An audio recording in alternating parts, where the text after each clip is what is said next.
अभी पिछले लेक्चर में हमने एटॉमिक रेडियस के बारे में पढ़ा था कि एटॉमिक रेडियस क्या होती है। तो किसी परमाणु के नाभिक से बाह्यतम कोश के इलेक्ट्रॉनों के बीच की दूरी क्या कहलाती है? उसकी रेडियस या परमाणुवीय त्रिज्या। अब परमाणुवीय त्रिज्या आवर्त सारणी में, आवर्त में और ग्रुप में, आवर्त में जब हम बाएं से दाईं तरफ जाते हैं, ग्रुप में हम ऊपर से नीचे की तरफ आते हैं, तो परमाणुवीय त्रिज्या में क्या परिवर्तन होता है, क्या ट्रेंड रहेगा उसका? बढ़ेगी, घटेगी या अपरिवर्तित रहेगी? तो अब हम सबसे पहले किसकी बात कर रहे हैं? ट्रेंड्स इन पीरियोडिक टेबल में सबसे पहले क्या ट्रेंड, कौन से ट्रेंड की बात करेंगे? किसमें? आवर्त में, वेरिएशन इन पीरियड्स की। आवर्त में जब हम बाएं से दाईं तरफ, पीरियोडिक टेबल में कितने आवर्त हैं? 7 और ग्रुप कितने? 18। तो जब हम आवर्त में बाएं से दाईं तरफ आते हैं, लेफ्ट से राइट की तरफ जाएंगे, तो परमाणुवीय त्रिज्या में क्या परिवर्तन आता है? घटती है या बढ़ती है? जब हम लेफ्ट से राइट की तरफ आएंगे तो नाभिकीय आवेश क्या होगा? प्रभावी नाभिकीय आवेश बढ़ता है, जिसको कि हमने स्लेटर रूल से कैलकुलेट किया था। जब हम पीरियड में लेफ्ट से राइट की तरफ आएंगे तो कंटिन्यूअसली इफेक्टिव न्यूक्लियर चार्ज है वो क्या होता है? इंक्रीज होता रहता है, बढ़ता रहता है, और नाभिकीय आवेश बढ़ेगा। और इसमें जो इलेक्ट्रॉन्स हैं, जब हम लेफ्ट से राइट की तरफ आवर्त एक ही है, तो उसी कोश में इलेक्ट्रॉन बढ़ते जाएंगे, नंबर ऑफ कोश नहीं बढ़ेंगे, कोश क्या रहेगा? सेम ही रहेगा। लेफ्ट से राइट की तरफ जाएंगे और उसी कोश में इलेक्ट्रॉन की संख्या क्या होती है? बढ़ती जाती है। इलेक्ट्रॉन की संख्या बढ़ने के साथ साथ हमारा प्रभावी नाभिकीय आवेश भी क्या हो रहा है? बढ़ रहा है। और प्रभावी नाभिकीय आवेश बढ़ने पर वो क्या करेगा? बाह्यतम कोश के इलेक्ट्रॉनों को अपनी तरफ आकर्षित करेगा, जिससे कि बाह्यतम कोश के इलेक्ट्रॉन की और नाभिक के बीच की दूरी क्या होगी? लगातार कम होती जाएगी। तो दूरी लगातार कम होती जाएगी, इसका मतलब जब हम लेफ्ट से राइट की तरफ आए तो उसकी दूरी कम होती जा रही है, इसका मतलब परमाणु त्रिज्या लगातार क्या होगी? उसकी घटती जाएगी। ठीक, तो क्या परिवर्तन आएगा कि जब हम लेफ्ट से राइट की तरफ जाते हैं तो प्रभावी नाभिकीय आवेश बढ़ने के कारण बाह्यतम कोश के इलेक्ट्रॉन पर नाभिक की पकड़ क्या होती है? लगातार बढ़ती जाती है, जिसके कारण नाभिक का जो परमाणु का आकार है वो लगातार कंटिन्यूअसली घटता जाएगा। तो त्रिज्या में क्या होगी? कमी होती जाएगी। लेकिन अगर हम संक्रमण तत्व, ट्रांजिशन और इनर ट्रांजिशन मेटल्स की बात करें, संक्रमण और अंतर संक्रमण तत्वों की बात करें, तो उनमें ये कंटिन्यूअसली डिक्रीज जैसे और तत्वों में होता है उसके बजाय बहुत कम होता है, लगातार कम होती हुई नहीं जाती। क्यों नहीं जाती? क्योंकि डी ब्लॉक के तत्व हैं, संक्रमण तत्व हैं, उनमें इलेक्ट्रॉन्स है। क्या बताया था? परमाणु कैसा होता है? गोलाकार संरचना होती है, जिसमें नाभिक आवेश कहाँ होता है? नाभिक में, पॉजिटिव चार्ज होता है नाभिक में, और इलेक्ट्रॉन्स हैं वो उसमें अलग अलग कोश में, बाह्यतम कोश में क्या होते हैं? चक्कर लगाते रहते हैं। अब संक्रमण तत्व और अंतर संक्रमण तत्व, संक्रमण तत्व में जो अंतिम इलेक्ट्रॉन है वो किस में जाता है? n-1 डी कक्षक में। मान लीजिए ये n कक्षक है, तो किस में आएगा लास्ट का इलेक्ट्रॉन? n-1 इसमें इलेक्ट्रॉन्स है। अगला इलेक्ट्रॉन हमारा किस में आया? इसमें। तो इसमें इलेक्ट्रॉन की संख्या क्या होगी? लगातार बढ़ती जाएगी। जैसे जैसे परमाणु क्रमांक बढ़ेगा, यानी कि नाभिकीय आवेश बढ़ेगा, साथ में क्या बढ़ रहा है? इलेक्ट्रॉन भी बढ़ते जाएंगे। और वो इलेक्ट्रॉन किस में बढ़ रहे हैं? n-d inner shell. तो ये इलेक्ट्रॉन्स क्या करेंगे? बाहर के इलेक्ट्रॉन को क्या करेंगे? शील्ड करेंगे, परिरक्षित करेंगे। इसके और नाभिक के आकर्षण को क्या करेंगे? कम करेंगे, और बल्कि साथ में क्या करेंगे? इसको बाहर की तरफ प्रतिकर्षित करेंगे। तो प्रभावी नाभिकीय आवेश जितना इन इलेक्ट्रॉन को अपनी तरफ खींचने की कोशिश करेगा, इनमें इलेक्ट्रॉन की एक एक वृद्धि बाह्यतम कोश के इलेक्ट्रॉन को क्या करेगी? शील्डेड करेगी, उनको परिरक्षित करेगी, और उसके आकर्षण को क्या करेगी? कम कर देगी।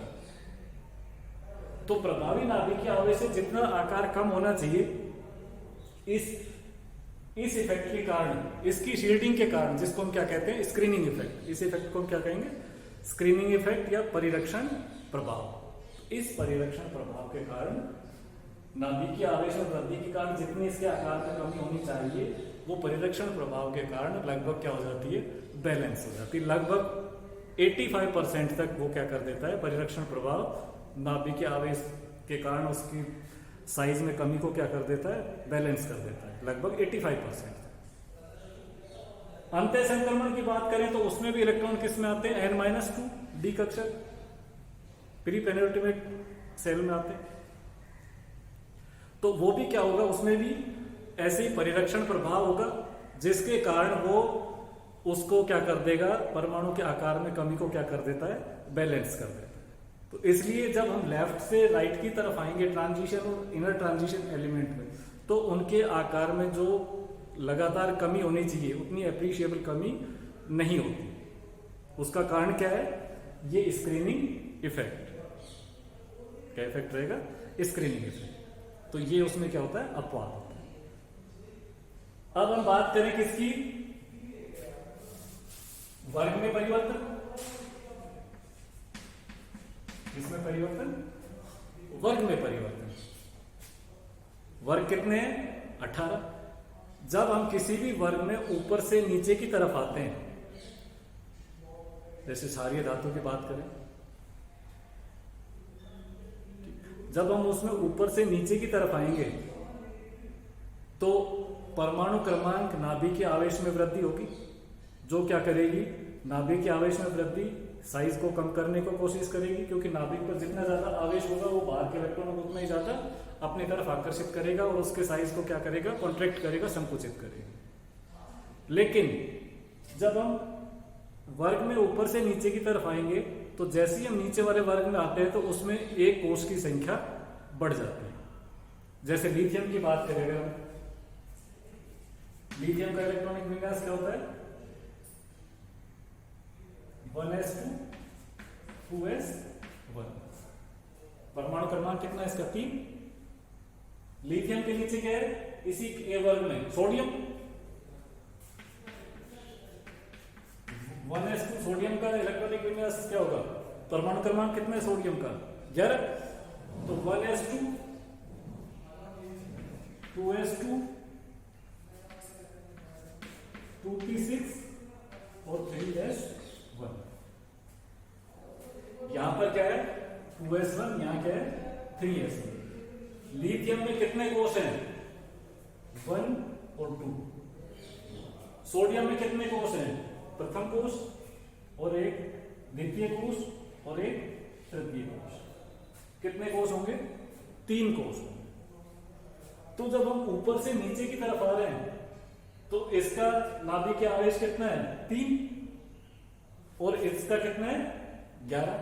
तो नाभिकीय आवेश बढ़ रहा है, तो नाभिकीय आवेश बढ़ेगा तो क्या होगा, वो नाभिकीय आवेश इलेक्ट्रॉन्स को अपनी तरफ आकर्षित करेगा, परमाणु के इलेक्ट्रॉन को, और परमाणु के आकार को क्या करेगा, संकुचित करने की कोशिश करेगा। लेकिन नाभिकीय आवेश बढ़ने के साथ साथ क्या बढ़ रहा है, जब हम ऊपर से नीचे आते हैं तो कोष की संख्या भी बढ़ रही है। जैसे लिथियम में कितने कोष थे, पहला और दूसरा, 2 ही कोष मान लिए, ये कोष है। सोडियम में कितने कोष होंगे, एक, दूसरा और तीसरा। तो पहला, दूसरा और तीसरा, तो कोष बढ़ती, साइज बढ़ गया।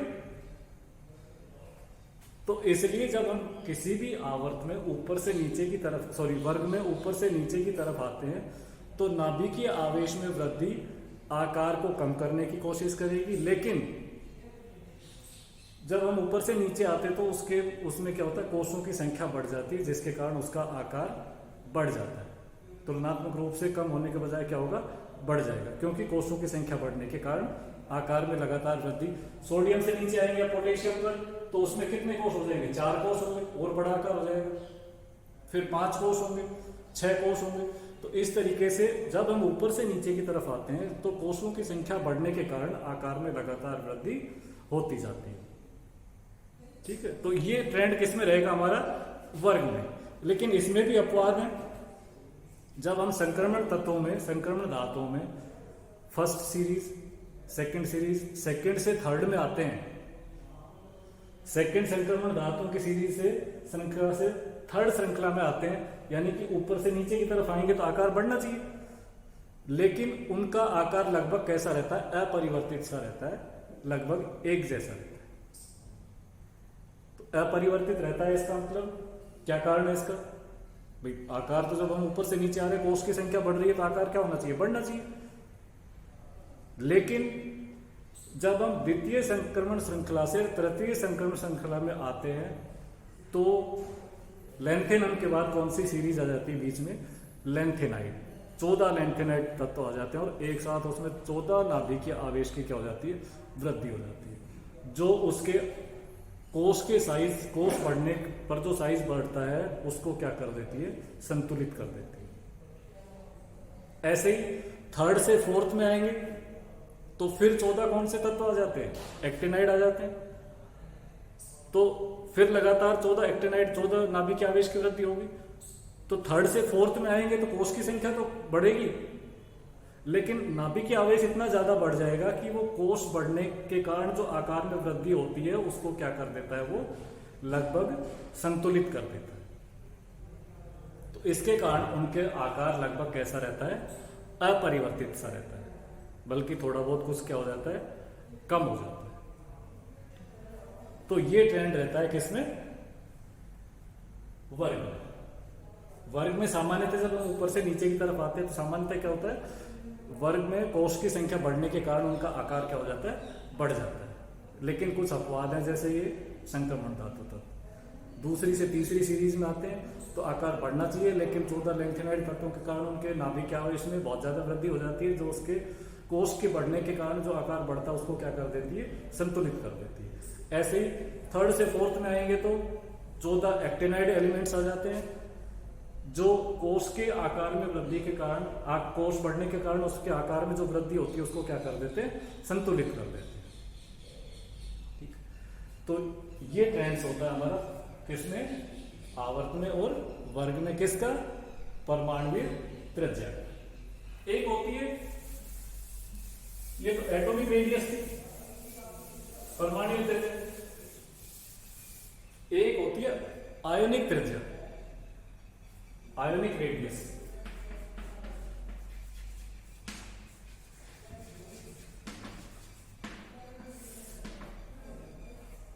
परमाणु कैसा होता है, उदासीन होता है। अगर किसी परमाणु में एक इलेक्ट्रॉन जोड़ दें या उसमें से एक इलेक्ट्रॉन निकाल लें तो क्या बन जाता है, वो आयन बन जाता है। क्या बन जाएगा, वो आयन। जैसे अगर सोडियम है, परमाणु क्रमांक कितना है इसका, 11, तो इसमें इलेक्ट्रॉन्स कितने हैं, 11, और 11 क्या है इसमें, प्रोटॉन। अब इसमें से हमने क्या किया, एक इलेक्ट्रॉन निकाल दिया, एक इलेक्ट्रॉन निकाल दिया तो क्या बन गए, सोडियम आयन। अगर किसी परमाणु में से एक इलेक्ट्रॉन निकल जाता है तो वो क्या बन जाता है, उसको हम क्या कहेंगे, धनायन। और अगर किसी परमाणु में एक इलेक्ट्रॉन जुड़ जाता है तो उसको हम क्या कहते हैं, ऋणायन। तो ये क्या बन गया, धनायन। ऐसे अगर फ्लोरीन है, इसके अंदर हमने एक इलेक्ट्रॉन जोड़ दिया तो क्या बन गया, क्लोराइड आयन, ऋणायन। उसके ऊपर कैसा आवेश आ जाएगा, ऋण। इसको हम क्या कहते हैं, ऋणायन। तो किसी आयन में, आयन के नाभिक और उस आयन के संयोजी कोष के इलेक्ट्रॉनों के बीच की दूरी क्या कहलाती है, नाभिक और संयोजी कोष के इलेक्ट्रॉन के बीच की दूरी किसकी, आयन की। तो उस त्रिज्या को हम क्या कहेंगे, उसकी आयनिक त्रिज्या। अब किसी परमाणु से अगर धनायन बनता है तो त्रिज्या में क्या परिवर्तन होगा, और किसी परमाणु से अगर ऋणायन बनता है तो त्रिज्या बढ़ेगी या घटेगी। अगर मान लिया किसी परमाणु से एक इलेक्ट्रॉन निकाल दिया, एक इलेक्ट्रॉन निकालने के बाद क्या बन गया, वो धनायन। जैसे सोडियम था, इसमें से हमने एक इलेक्ट्रॉन निकाल दिया, क्या बन गया, धनायन। तो धनायन बनने पर इसकी त्रिज्या इस उदासीन परमाणु की त्रिज्या की तुलना में क्या होगी, कम होगी या अधिक होगी। इसमें कितने इलेक्ट्रॉन्स थे, 11, प्रोटॉन भी कितने थे, 11। तो 11 प्रोटॉन 11 इलेक्ट्रॉन को अट्रैक्ट कर रहे थे। इसमें से हमने एक इलेक्ट्रॉन निकाल दिया, प्रोटॉन अब भी कितने इसमें 11 है और इलेक्ट्रॉन कितने अब इसमें 10। तो इलेक्ट्रॉन 10 है और नाभिक में प्रोटॉन कितने हैं 11 है। तो इलेक्ट्रॉन के ऊपर पकड़ क्या होगी, मजबूत होगी उनकी, क्योंकि इलेक्ट्रॉन तो 10 ही रह गए और प्रोटॉन कितने वही 11 है। तो ये क्या करेंगे, नाभिकीय आकर्षण बल क्या होगा, बढ़ जाएगा, तो परमाणु क्या होगा, संकुचित हो जाएगा। दूसरा सोडियम का इलेक्ट्रॉनिक विन्यास क्या था, 1s2 2s2 2p6 और 3s1, यानी कि इसमें कितने कोष थे, पहला, एक दूसरा और तीसरा, 3 कोष थे किसमें, सोडियम परमाणु। जब हमने सोडियम परमाणु से क्या बना दिया, इलेक्ट्रॉन निकाल करके सोडियम आयन धन आयन, तो इसमें कितने इलेक्ट्रॉन है 10। तो इसका इलेक्ट्रॉनिक विन्यास क्या होगा, 1s2 2s2 2p6 3s खाली हो गया हमारा। तो तीसरे कोष में कोई इलेक्ट्रॉन ही नहीं है। तो अब कितने कोष बचे इसमें धन आयन में, 1 और 2। कितने कोष है इसमें, 2 कोष। 2 कोष है तो इसका मतलब इसमें 3 कोष थे और इसमें कितने कोष हैं, 2। तो कोष की संख्या क्या होगी, कम होगी। तो कोष की संख्या कम होगी तो आकार अपने आप ही और क्या हो गया, कम हो गया। नाभिकीय आवेश भी बढ़ गया और कोष की संख्या भी बढ़ गई, तो परमाणु का धन आयन का आकार हमेशा क्या होगा, कम होगा। अगर कोष की संख्या नहीं भी होती कम, अगर सेम कोष में से इलेक्ट्रॉन निकलता तो भी इलेक्ट्रॉन्स तो उतने ही होते, लेकिन नाभिकीय आवेश, इलेक्ट्रॉन्स तो क्या होते, कम हो जाते और नाभिकीय आवेश उतना ही रहता। तो वो क्या करता है, नाभिक का इलेक्ट्रॉन्स पर आकर्षण क्या हो जाता, बढ़ जाता और आकार क्या होता, कम हो जाता। अब हम बात करेंगे ऋणायन की।